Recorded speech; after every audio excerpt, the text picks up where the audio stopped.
শুভ সকাল, আশা করি সবাই ভালো আছেন। এটি হচ্ছে আপনার কেশের কোট। একটা বড় ফিশারিও করা হয়। এখন ফিশারিগুলা আপনার মাছগুলা ধরে ফিশারিগুলা হিঁচিয়ে লাইছে।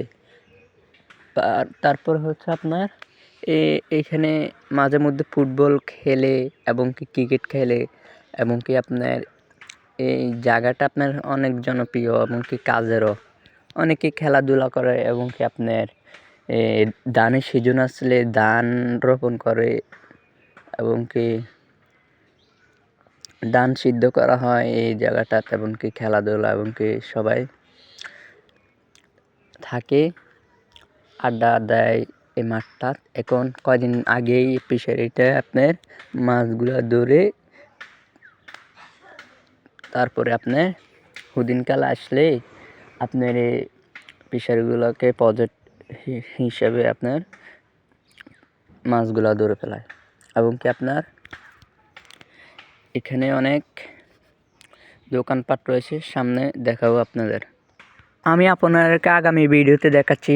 এটা হচ্ছে সোলপ এবং কি আপনার কয় ফুট নিচে গভীরতা, রাস্তাটা অনেক গভীরতা করছে এবং কি এই সোলপ অনুযায়ী দেখতে পাচ্ছেন ইট ফালাইছে এবং ইটগুলো ভাঙতেছে। ইয়ার উপর দিয়ে আপনার বালি এবং কি আপনার হিস ঢালাই দেওয়া হবে। এবার মনে করেছেন রাস্তাটা কত উঁচা হবে এবং কি পার ফুট অনেক জায়গায় অনেক সফট হবে। এই রাস্তা দিয়ে অনেক মেন রোডে কোনো ঝামেলা হলো আপনার এই রাস্তা দিয়ে অনেক তাড়াতাড়ি রহিমানগর এবং কি কাজীবাড়ির কোণা যেতে পারবেন আপনারা। এই রাস্তাটা অনেক জনপ্রিয় হয়ে যাবে আমার জন্য। আমিও সাইকেল চালাই এবং কি আমার জন্য এই রাস্তাটা হয়ে গেলে আমি অনেক তাড়াতাড়ি যেতে পারবো। এটুক পর্যন্ত সামনে দেখাচ্ছি আপনাদেরকে। অবসরে কাজ করা চলছে আপনার রাস্তা, আরও সামনে গেলে আপনার রাস্তার কাজ অলরেডি অনেক ঘনিয়ে আসছে, অর্ধেক হয়েছে, আরও অনেক আছে। বেবিরা রাস্তাঘাটে দুষ্টামি করে দেখেন।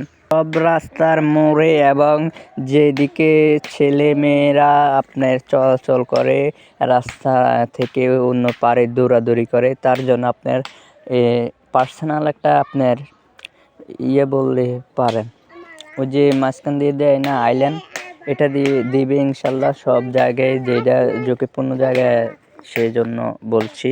সামনে রয়েছে দিদার মামার পরোটা দোকান এবং ভ্যারাইটি স্টোর।